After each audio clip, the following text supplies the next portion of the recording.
Welcome to CR International School online classes. Hello students, how are you? Hope you are fine. बेटा कल हमने नई book start की थी अपनी सामाजिक और राजनीतिक जीवन, जिसका पाठ नंबर 1 हम रीड कर रहे थे, जिसका नाम था विविधता की समझ। विविधता यानी कि अनेकता।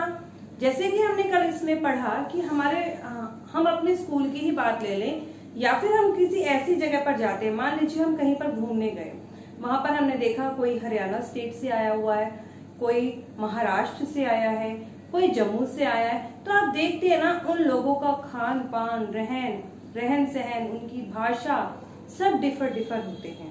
तो जो हमारा देश भारत है वो विविधताओं का देश है, क्योंकि यहाँ पर हमारे देश के अंदर बहुत सारे धर्मों को मानने वाले 8 मुख्य धर्म है इंडिया में। बहुत सारे धर्मों को मानने वाले लोग रहते हैं, अनेक भाषाएं यहाँ पर बोली जाती हैं, अलग अलग धर्मों को मानने वाले लोगों के अपने अलग अलग रीति रिवाज हैं, उनके अलग अलग त्योहार हैं। इसीलिए हम भारत को विविधताओं का देश कहते हैं और इस चैप्टर में हम इसी के बारे में बात कर रहे थे।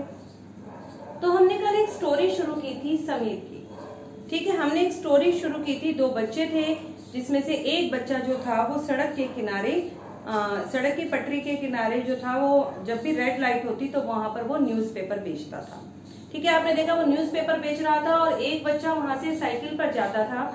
जब वो साइकिल वाले बच्चे ने उससे हिंदी का न्यूज़पेपर मांगा तो न्यूज़पेपर बेचने वाला बच्चा बहुत हैरान हो गया। उसने कहा, आप मुझसे हिंदी का न्यूज़पेपर मांग रहे हैं, क्या आपको हिंदी आती है? उसने कहा, हाँ ऑफ कोर्स मुझे हिंदी आती है, मैंने अपने स्कूल में बाकी सब्जेक्ट के साथ हिंदी को भी पढ़ा है। तो बच्चे को बड़ा अजीब लगा कि ये सब्जेक्ट क्या होता है, तो उसने वापस रिप्लाई किया कि ये सब्जेक्ट क्या होता है। तो इतने ही में जो क्या था कि वहां पर रेड लाइट जो थी ऑफ हुई और ग्रीन लाइट हो गई, वहां पर पीछे से गाड़ियों का शोर सुनाई देने लगा और साइकिल वाला बच्चा आगे चला गया। नेक्स्ट डे फिर वो बच्चा वहीं पर था और उसने फिर उस साइकिल वाले बच्चे से क्वेश्चन किया कि सब्जेक्ट, आप कल किसी सब्जेक्ट की बात कर रहे थे, तो उसके मुंह से, उस बच्चे के मुंह से वो अंग्रेजी का शब्द बहुत ही अजीब लग रहा था। तो साइकिल वाले बच्चे ने उसको बताया कि जो सब्जेक्ट है वो पढ़ाई से संबंधित होता है। तो ऐसे ही बात हो रही थी दोनों के बीच में। तो उसने कहा, क्या तुम कभी स्कूल गए हो? बच्चे ने कहा, नहीं मैं तो कभी स्कूल नहीं गया, मैं तो जब इतना सा था तब से ही मैंने न्यूज़पेपर बेचना शुरू कर दिया। पहले मेरी माँ मेरे साथ आती थी, लेकिन अब मैं इसे खुद ही बेच लेता हूँ। उसे ये कहने में बिल्कुल भी शर्म महसूस नहीं हुई कि मैं स्कूल नहीं जाता। उसे बहुत गर्व महसूस हो रहा था कि मैं तो इतना सा था तब से न्यूज़पेपर बेच रहा हूँ, ठीक है। लेकिन फिर वो क्या हुआ कि साइकिल वाले बच्चे ने पूछा कि तुम्हारी माँ अब कहाँ है? इतने में ही वापस से ग्रीन लाइट हो गई और वो बच्चा साइकिल वाला चल पड़ा। पीछे से उसे आवाज सुनाई दी कि वो मेरठ में है, और बाकी वो जो कुछ भी बोल रहा था वो उसे सुनाई नहीं दिया, क्योंकि गाड़ियों का बहुत शोर हो रहा था। उस शोर में उसकी आवाज कहीं खो गई। आज हम इससे आगे की बात पढ़ेंगे कि किस तरीके से इन दोनों के बीच में दोस्ती हुई। जब उसने पूछा, अभी तुम्हारी माँ कहाँ है, मैंने उससे पूछा, ये सेकंड बच्चे की बात कर रहे हैं जो साइकिल पे है, तब तक बत्ती हरी हो गई और मैं चल पड़ा। मैंने उसे पीछे से चिल्लाते हुए सुना, वह मेरठ में है, और उसके साथ बाकी सब कुछ ट्रैफिक के शोरगुल में डूब गया। उसने कहा, मेरा नाम समीर है, उसने अगले दिन कहा। जो बच्चा था साइकिल वाला, उसने कहा मेरा नाम समीर है। नेक्स्ट डे फिर से मिला उसने कहा मेरा नाम समीर है, और बड़े शर्माते हुए उसने मेरा नाम भी पूछा, ठीक है। आपका नाम क्या है? यह तो बड़े आश्चर्य की बात है। मेरी साइकिल डगमगाई। मेरा नाम भी समीर है, मैंने बताया। मतलब वो दोस्ती करने वाले दोनों बच्चे, दोनों का नाम समीर है, और कितनी अचरज की बात है कि 2 बच्चों के बीच में दोस्ती होने जा रही है और दोनों का ही नाम सेम निकला, जो आज तक किसी को जानते भी नहीं। क्या? तो जो वो न्यूज़पेपर वाला बच्चा था उसने एकदम से कहा, क्या? उसकी आंखें एकदम से चमक उठी। हाँ, मैंने मुस्कुराते हुए कहा, तुम्हें पता है समीर का क्या अर्थ होता है? मीन्स तुम्हारा नाम समीर है, तो क्या तुम्हें समीर का अर्थ पता है? समीर का अर्थ क्या होता है? तो उसने कहा नहीं। तो उसने कहा समीर का अर्थ है हवा या पवन, ठीक है। हवा या पवन को हम समीर कहते हैं। और पवन पुत्र कौन है तुम जानते हो? अब उसने क्वेश्चन किया, आपको पता है ना बेटा पवन पुत्र कौन है? हम हनुमान जी को पवन पुत्र कहते हैं। तो उसने कहा तुम जानते हो कि पवन पुत्र कौन है? उसने कहा हनुमान। तो क्वेश्चन सुन रहा था, उसे नहीं मालूम था। तो अब से आप समीर 1 और मैं समीर 2, उसने बड़े खुश होते हुए कहा। मतलब जो साइकिल वाला बच्चा है वो समीर कौन सा, वो समीर 2, और जो पैदल वाला बच्चा था जो न्यूज़पेपर बेच रहा था वो समीर 1। हाँ ठीक है, मैंने जवाब दिया, अपना हाथ आगे बढ़ाया। हाथ मिलाओ समीर 2, कि समीर 2 आप हाथ मिलाओ। उसने कहा आप समीर 1, आप साइकिल वाले हैं, आप समीर 1, और मैं जो बच्चा न्यूज़पेपर बेच रहा था वो हो गया समीर 2, क्योंकि दोनों का नाम समीर है। तो फिर मैंने उससे हाथ बढ़ाया और उससे कहा कि हाथ मिलाओ समीर 2। मैं छोटा सा हाथ मेरे हाथ में एक नन्ही सी चिड़िया की तरह समा गया। जब मैंने उसके हाथ में हाथ बढ़ाया, उसको कहा कि हाथ मिलाओ, तो उसका हाथ काफी छोटा था। साइकिल वाला बच्चा बड़ा था, तो उसका छोटा सा हाथ उसके हाथ में समा गया। मैं साइकिल चलाकर आगे बढ़ चुका था, पर उसके हाथ की गर्माहट में अभी भी महसूस कर रहा था। अगले दिन उसके चेहरे पर बहुत चिरपरिचित सी मुस्कान नहीं थी। चिरपरिचित मतलब जैसी पहले थी। जैसी मुस्कान मैंने उसके चेहरे पर पहले देखी थी, वैसी मुस्कान उसके चेहरे पर नहीं थी। मेरठ में बड़ी गड़बड़ी हो गई है, उसने कहा। वो बताता है कि मेरठ में गड़बड़ी हो गई है, वहाँ दंगों में बहुत सारे लोग मारे गए। मैंने मुख्य अखबार की सुर्खियों की तरफ देखा। न्यूज़पेपर थे उसके हाथ में, क्योंकि बेटा उसकी माँ भी थी ना मेरठ में, तो बच्चा बहुत उदास था। उसने कहा मेरठ में दंगे हो गए हैं। तो मैंने भी न्यूज़पेपर की तरफ देखा, तो वहां पर बड़े बड़े अक्षरों में लिखा था सांप्रदायिक दंगे। ठीक है, लेकिन समीर मैंने शुरू ही किया था। उसने कहा मैं मुस्लिम हूँ, वह बोल पड़ा। न्यूज़पेपर बेचने वाला जो समीर था वो मुस्लिम था, और साइकिल वाला जो समीर था वो हिंदू था।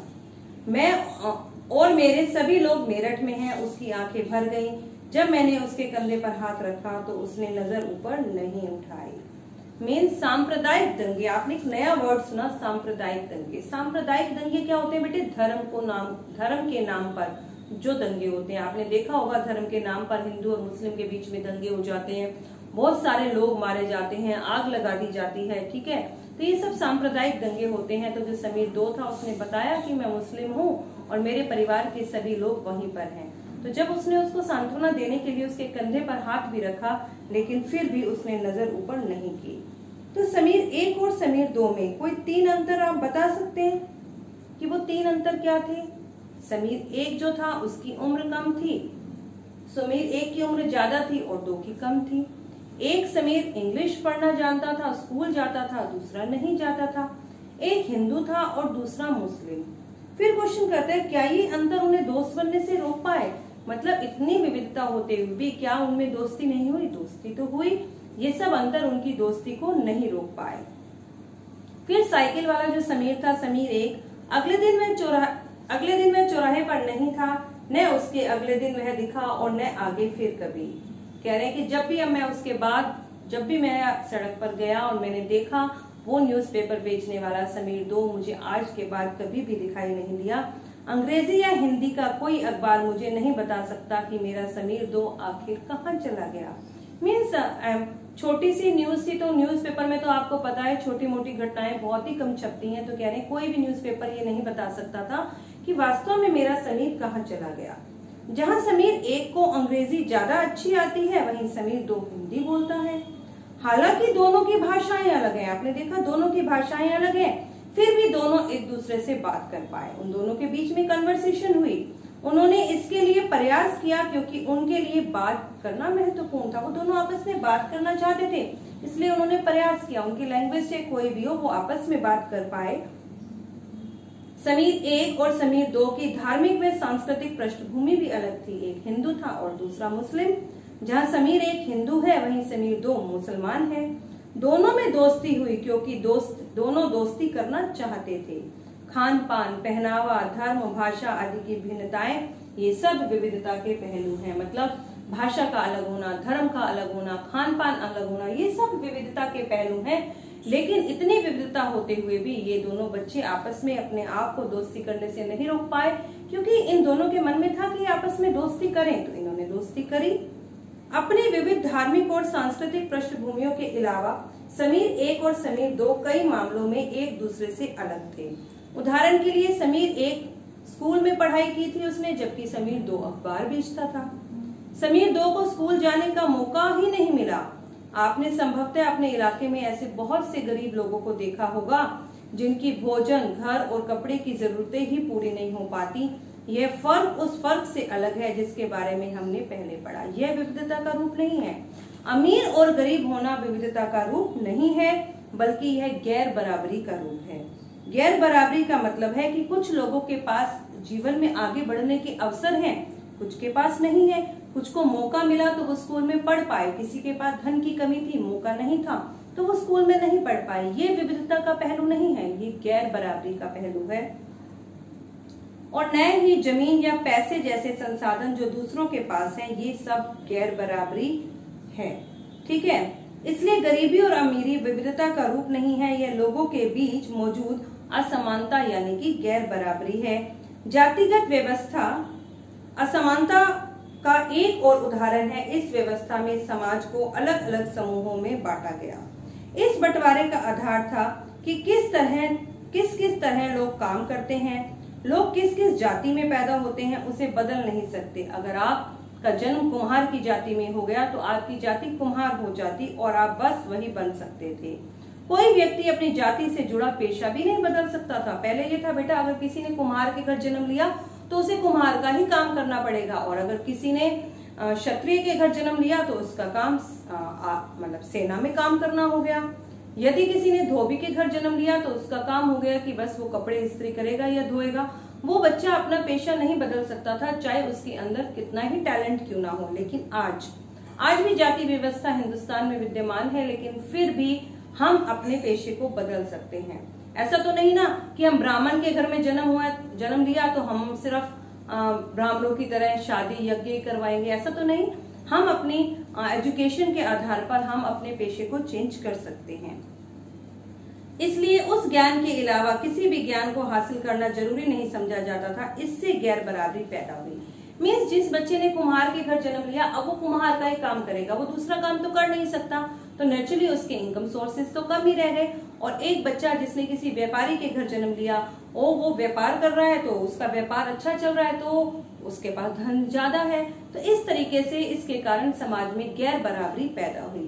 तो बेटा आज हमने बात करी कि विविधता हम दोस्ती करने के बारे में और उसके साथ में गैर बराबरी के बारे में हमने पढ़ा। अब कल हम बात करेंगे कि ये जो विविधता है ये हमारे जीवन को समृद्ध कैसे बनाती है। इस विविधता के कारण, इस अनेकता के कारण भी हमारा जीवन किस प्रकार समृद्ध हो सकता है, हम इसके बारे में कल बात करेंगे। Okay students.